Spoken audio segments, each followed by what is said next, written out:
मु दिलीप कुमार त्रिपाठी आपण मान को स्वागत जनाऊँगी, अभिनंदन करुच्ची, नमस्कार भी करुच्ची। मोर कार्यक्रम मुठाए सपन। सपनटी हाथ मुठारे पाइले बहुत खुशी लगे। मनुष्य को आगु को नहीं जावार बाट देखाए। आउ मनुष्य को भी ये सपन बहुत शांति देता है। ये मुठाए सपन कार्यक्रम रे मु कवि एवं कविता को जोड़ी देइछि। आउ से कवि और कविता कार्यक्रम रे मु आपण मान को गोटे छोटिया कविताटी भेटी देवाक जाउछि। ये कविताटी शिशु मानक पई उद्दिष्ट एक क्षुद्र शिशु कविता।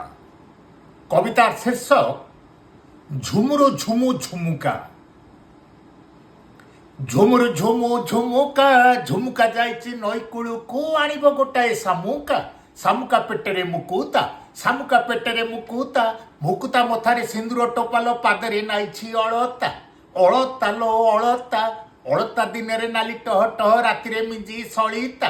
सलिता मुहरे निया सलिता मुहरे निया निया जळू अछि काठ चुलीटारे चारिआडे खाली धुआं धुआं बल बल आकाश धुआं बल बल आकाश आकाशरू थरे मेघ टपा टपा माटी पाई जाई परस परस पाइला गच्छ परस पाइला गच्छ गछटिए परामितटिए आम आउ सबु कथा पछ पछरे भावना भूत पछरे भावना भूत भूत जाइथिला पाठ पढ़िबाको भूतुणी जाइछि जात जात ହେଲା ରାତିରେ जात ହେଲା ରାତିରେ ଅଜାଥରୁଚି ଆଇଥରୁଚି ମାଘ ମାସ ଜାଡରେ ଜାଡରେ କମଳ ଘୋଡା झाडरे कमल घोडा घोडा चलाउची मोटर बाइक सरकस देखे बुढ़ा बुढ़ार गामुछा नाली बुढ़ार गामुछा नाली आज यही कथा यही थाउ रे आउ सब कथा काली।